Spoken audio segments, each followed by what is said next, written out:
So the target audience for our book is mostly undergraduate students. And so undergraduate students will, of course, be interested in issues that affect them, that affect their peers or their age group. And you've been doing some interesting research on mothers of their age group. Can you tell us something about this? Well, I was working with some colleagues from a university in Belfast and Bristol as well. So it was a kind of national study. And we were looking at health beliefs and behaviours in women, young women who are mothers. So we were looking at women between the ages of 15 and 21 who had at least one child. And we were looking at their own beliefs about their health and their kind of everyday health behaviours. And what were the results of the research? I imagine you chose this audience because it's, what is it, a difficult audience to get health education to? Well, traditionally teenage mums have been assumed to be quite hard to reach. They've been assumed to be hard to reach from the perspective of research, but also from the perspective of health interventions. And yet, particularly the children of teenage mums demonstrate worse health outcomes than children born to women who have children later on in life. Okay. What we can actually see is that some of those assumptions are really quite problematic. So children of teenage mums are no worse off in life over the longer term when you factor in poverty, which of course most teenage mums tend to live in relative poverty compared to women who have their children a little bit later on in life. So actually a lot of this can be boiled down to the issue of poverty rather than the issue of teenage motherhood in general. So although they are assumed to be quite difficult to reach and not particularly engaging with a number of these services, actually as sociologists we really take issue with that. And in a way we kind of talk ourselves out of our own research because we actually say, well, these women aren't particularly difficult to reach, they're not particularly difficult to engage. What we instead need to do is really pay attention to the everyday lived experience of what it is like to be a woman, a young woman of 19 who is responsible for one or two children. And what is it like to be a 19-year-old female who has two children? And also, how does this extend to their fathers' lives? What we were really interested in was just focusing on the women rather than the fathers. Okay. That is because women tend to take the primary caring role. Yeah. And that means that they tend to make the kind of everyday decisions, like what goes in the shopping basket and what is kind of had for dinner, which has really significant health consequences. What we actually found is that the vast majority of our participants were also single parents, they were single mothers. So in terms of the day-to-day lived experience, which is what we were interested in, fathers weren't particularly involved in most instances.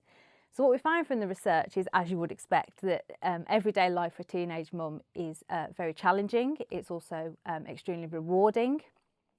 We found some really interesting and perhaps what some people might think of as quite surprising findings in the research.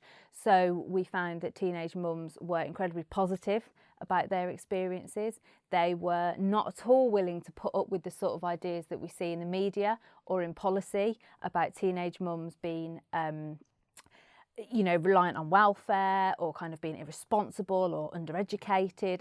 They were absolutely resisting those discourses and were actually very much engaged in their own education, their own betterment, both for themselves and for their children. So in the research, we were able to really unpick some of these ideas about teenage mums and to think where they'd come from and actually how they are experienced in the everyday lives of teenage mums and how they use these ideas to make sense of their own experience and to really talk about teenage motherhood as a positive, enriching thing. Well, let me ask you a difficult question now. Oh dear. So I understand that, there's no biological reason why teenage mothers having children, why those children would have worse health outcomes as they age, right? So Yeah. women are perfectly fertile at that age, the children do fine. And that the majority of the problem that teenage mothers have is simply related to lack of financial resources. Absolutely. Right? Yeah. But there's also a disparity of teenage mothers being disproportionately single, is there not? And we know that the lifetime outcomes of children who are raised from single families, regardless of the age of the parent, is worse than the product of a child that comes from a two-parent family. So what can we do? What social policies can we actually enact to help better the lives of the children that come from the moms? It's a really interesting question, and I don't think the responsibility, if you like, lies with parents themselves, or the blame, we might even say. I don't think lies with parents themselves, with mums of any age at all. I think the issue is that single parents tend to find themselves a lot more easily in financially precarious situations. And of course, we live in a late capitalist society where you do better in terms of a number of outcomes if you have the money. And the fact is that single parents don't have as much money as two-parent households, particularly when you then compound that with issues of age, issues of geographical location, so where it is people live, and social class, and even race. Then of course that inequality and that problem of financial precarity just gets worse and worse. So in terms of policies, I think the issue is more support for parents. That doesn't necessarily have to be financial support in terms of giving more money through benefits, for example. I don't think that's necessarily the answer at all. I think the answer is structures such as better childcare, for example. So more state-sponsored childcare. Absolutely, yeah, absolutely. More state-sponsored structures in place to help single parents to live a financially stable life. Yes. Hillary Clinton has said that, children used to be raised by tribes, and now, we're raised by individual single-family units. Can you envision policy that would help bring a sense of tribe, a sense of family, to not only single mothers, but to other parents who are raising children alone? That's a really interesting question.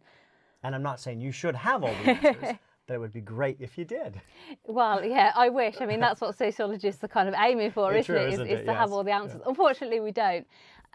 But it is a really interesting concept, and actually it takes us back to the question of what is family in the first place. And you're absolutely right that now we see family very much as an isolated singular unit with two parents. And of course, if something goes wrong with those two parents, if they decide to separate, if one of them dies, for example, that can leave the other one in a really problematic situation, very isolated and very, very marginalised.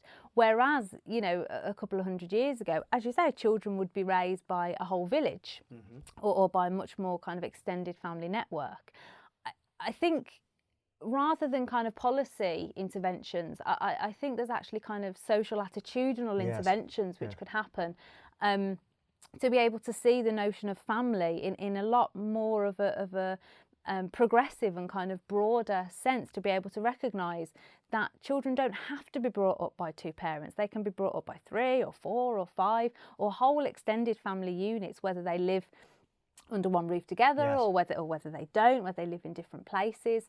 But actually I think as a society we're so wedded to this idea of the nuclear family, which traditionally has always been a heterosexual family, of course, as the perfect family model and what everybody should be aiming for. And I think we need an attitudinal shift, particularly because we live in such financially precarious times because of austerity and cuts to benefits and the lack of state-sponsored childcare. Yes. Actually, I think as a society we need to have a look at ourselves and have a look at our attitudes and really think how we can address some of these issues. Well, I agree with you, and let me speak from my own experience for a moment. The gay and lesbian community has really been a step ahead, right? First of all, we've had a great deal of stigma about our families, right? We've had to overcome that stigma, but we also don't have the biological equipment to make children through recreational sex, let's say. So when my husband and I were looking as to how we were going to make a family, we went to an alternative families convention and found that there was all sorts of ways, not only through egg donation and sperm donation, but through shared parenting arrangements. And so if we move towards a society in which, as you say, families are families we choose, in which single mothers and single fathers do not necessarily have to look for a romantic sexual attraction, but can look to partner up, then you join 2 incomes under one household, you give a child another sibling. These are arrangements that can be very beneficial for children if only we have the sociological imagination to allow ourselves to think outside the box when it comes to the creation of families. Absolutely, and I think one of the issues has really been that the gay and lesbian community have kind of had to do this, if you like, but because because as you say, there's no kind of biological way to do it otherwise.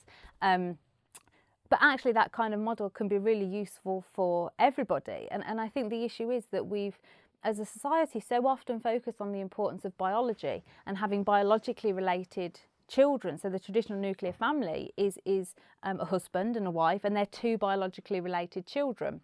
But even people who adopt their children, for example, there doesn't have to be this biological relationship to form a family and to form intimate, loving connections with people. And I think the more we move away from that kind of biological connection and the sort of primacy of that biology and of that really isolated, very small, very insular unit, I think it's going to be better for everyone.